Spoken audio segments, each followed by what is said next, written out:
Jack, a middle-aged taxi driver dealing with his own struggles, gives a ride to an elderly passenger who is burdened by sorrow and the weight of past regrets. After the ride, Jack discovers the man's forgotten diary, hinting at a serious, life-changing decision he plans to make the next day. In an attempt to help, Jack reaches out to the elderly man, hoping to change his decision. But the next day, an unexpected call leaves Jack questioning everything he thought he knew about the man and his past.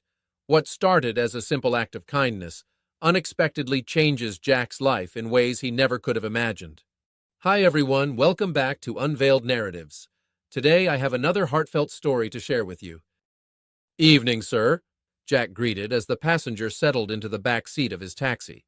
The streets were quiet under the soft glow of streetlights, and the night felt unusually still.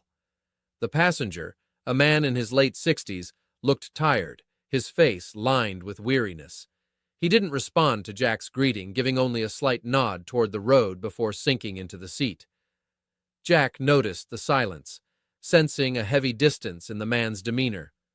Another quiet ride, he thought, slipping into the familiar rhythm of his job.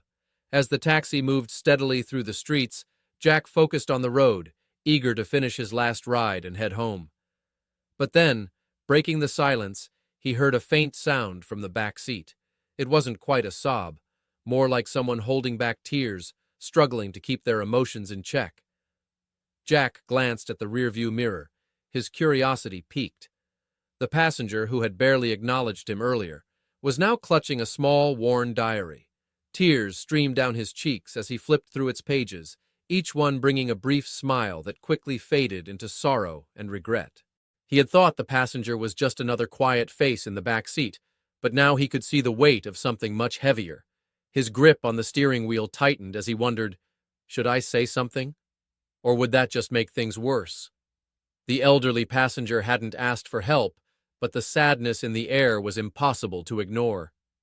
Jack glanced at the rearview mirror, hoping for the right moment or the right words, but neither came to him. His eyes shifted to the water bottle sitting in the cup holder. Without overthinking, Jack picked it up and extended it toward the back seat. "Here, this might help," he said gently, keeping his tone casual. The passenger looked up, startled, quickly wiping his tears with his sleeve. Jack turned his eyes back to the road, pretending not to notice. After a brief pause, the elderly man accepted the bottle with a quiet, "Thank you," his voice raspy. He unscrewed the cap and took a few small sips, his trembling hands giving away the emotions he was trying to hide. The silence in the taxi felt heavy, weighed down by unspoken thoughts. Jack wanted to do more but sensed the man needed space. The diary, once clutched tightly, now rested on the seat beside him as he stared out the window, lost in his own world. Jack turned the radio dial, letting soft, instrumental music fill the quiet. It wasn't much, but he hoped the gentle tune and the unspoken understanding between them might bring a small sense of comfort. Whatever the man was going through, Jack knew it wasn't something that could be solved with words or gestures. Still, he hoped his quiet presence made a difference, even in the smallest way.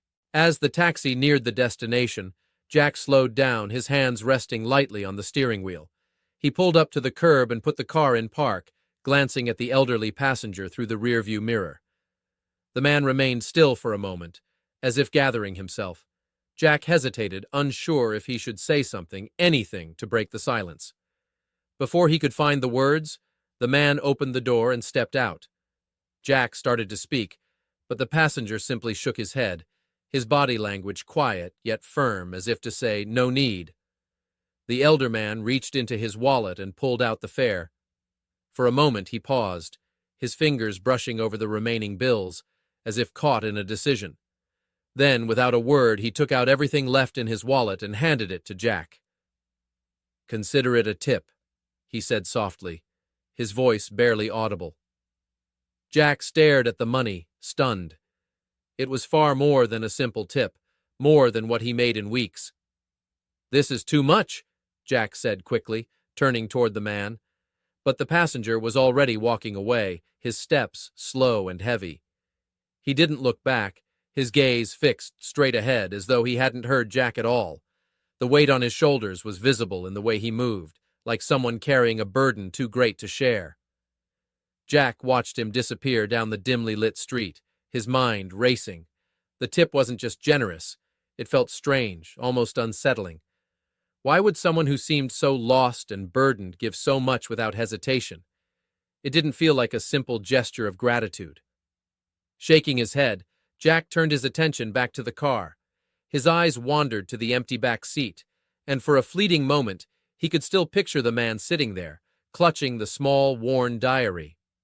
Then, something caught Jack's eye.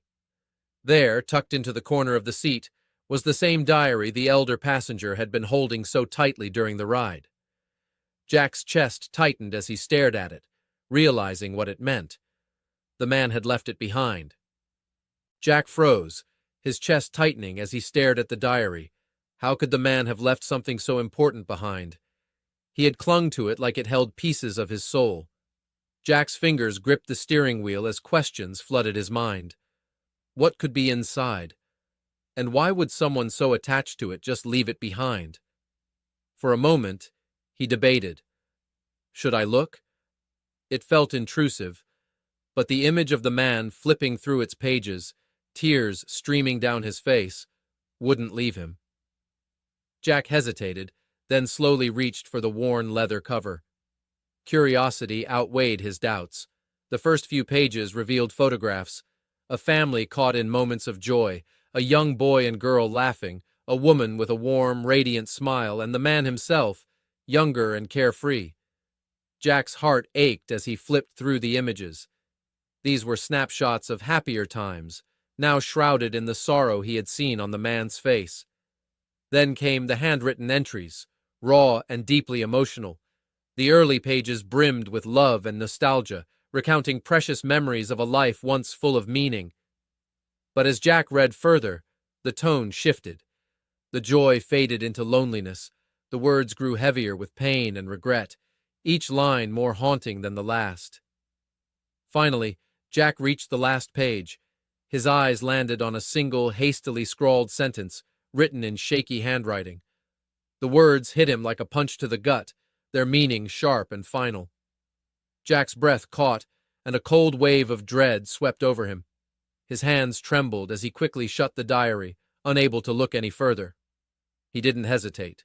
Slamming the car into gear, Jack yanked the wheel into a sharp U-turn, the tires screeching as he sped back the way he came. His heart pounded as he glanced at the clock on the dashboard, the minutes slipping away too quickly. Every passing second tightened the knot in his chest. "I hope I'm not too late," he muttered under his breath, gripping the wheel tightly as the city blurred past him. The urgency drove him forward, the diary resting on the passenger seat, a silent reminder of the man he needed to find. As Jack reached the park where he dropped the man to his destination, he jumped out of the car, clutching the diary tightly. His eyes scanned the area. The dim glow of the streetlights made it hard to see clearly, but then he spotted him, sitting alone on a bench, head bowed, shoulders hunched as if the weight of the world pressed down on him. "Sir, you forgot this in the cab," Jack said, holding out the worn diary. The elder man lifted his head, startled. His eyes, weary and bloodshot, flickered to the worn leather book in Jack's hand. For a moment, there was only silence. "Did you read it?" the elder man asked, his voice barely above a whisper. "I did," Jack replied quietly. "I'm sorry. I couldn't just leave you like that." The elder man's expression darkened, a mix of embarrassment and anger flashing across his face. He said nothing, his shoulders slumping as he stared down at the diary. Jack sat beside him, leaving a respectful distance. He could feel the man's hesitation, his inner battle written all over his posture. Jack took a step closer, his voice steady. "I know it's not my place, but I couldn't walk away after what I saw." The man didn't respond immediately, his gaze fixed on the diary as if lost in thought. Finally, he muttered, "When my wife was alive, she always told me to be there for the kids. I didn't listen. I was too busy with work, my ego. Now they won't even take my calls." Jack's chest tightened as he heard the elder man's regret. He understood the sting of lost time, the weight of guilt. "I get it," Jack said quietly. "I lost my wife, too, a few years ago. I thought I'd never get up again." He paused, his voice catching slightly. "But then I looked at my daughter. She needed me, and I realized my wife would want me to keep going, for her and for the life we built together.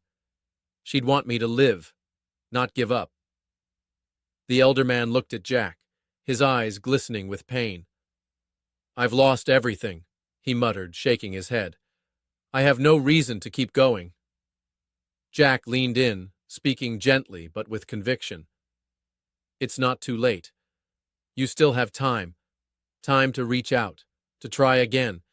If your wife were here, what do you think she'd say? I bet she'd want you to fight, not give in." The elder man was silent, his gaze never leaving the diary. Jack pressed on. "I know it's hard, but as long as you're breathing, you have time to fix things, even if it's just one small step at a time. You don't have to do it alone." Jack reached into his pocket, pulling out a small card and placing it beside the elder man. "That's my number. Call me anytime. No matter what time, even 3 a.m., I'll be there. Just think about it. Don't give up yet." The elder man didn't speak, only stared at the card, his fingers brushing it gently. Jack's heart raced as he stood, uncertain if his words had reached the man.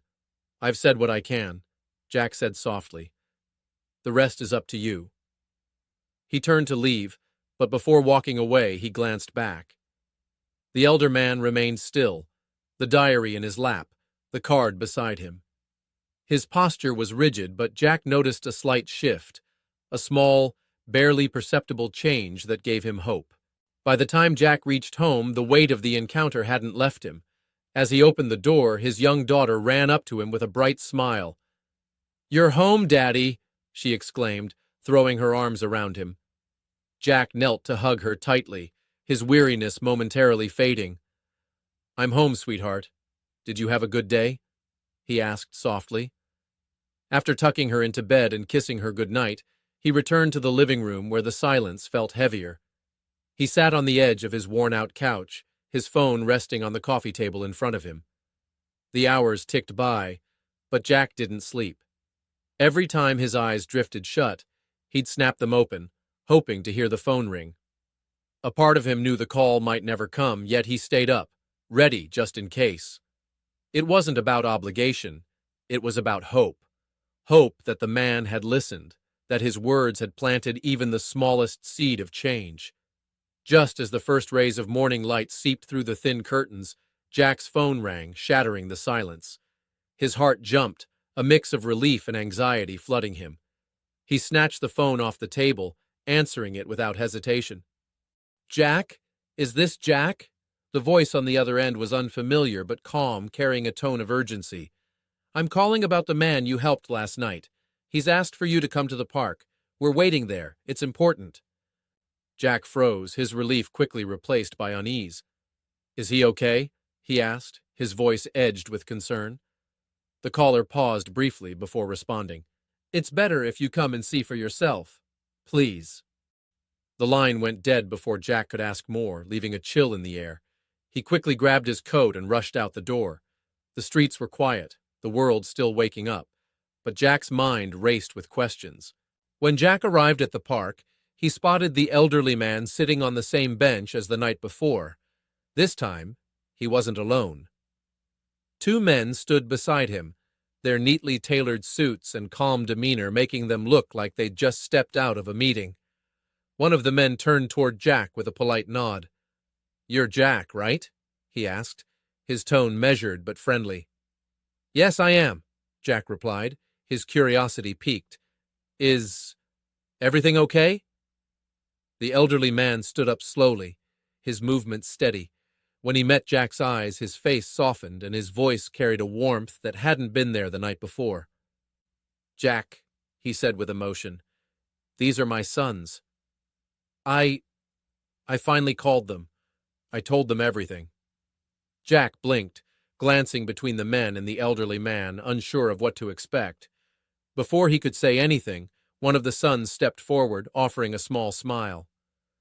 "We wanted to meet you," the son said, his voice calm and sincere. "Our father told us what you said to him last night. He said you reminded him of something we'd all forgotten." The other son spoke next, his tone gentle. "He called us this morning. After years of silence, he called us. We didn't realize how much he'd been holding in. You gave him the courage to reach out." Jack felt a wave of surprise and gratitude wash over him. He hadn't imagined his small gesture could have such an impact. The sons stepped closer, one extending his hand first, then the other. "Thank you," they said with genuine warmth. "You gave our father something we couldn't.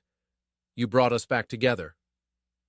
The elderly man's face broke into a trembling smile, his eyes glistening. "Jack," he said, his voice full of gratitude, "you didn't just help me last night. You gave me back my family. I'll never forget that." The elderly man smiled warmly, pulling a small envelope from his coat pocket. He handed it to Jack with a gentle yet firm grip. "This is for you," he said, his voice steady but filled with emotion. Jack opened the envelope hesitantly and froze. Inside was a sum of money, far more than he'd ever seen in one place, enough to clear his mounting debts, cover his daughter's school fees, and even replace his aging taxi. His hands trembled as he looked up. "I can't take this. This is too much. You've already done enough with that tip.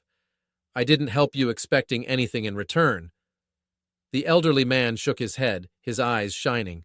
"Jack, you gave me back my family. No amount of money can match what you've done for me.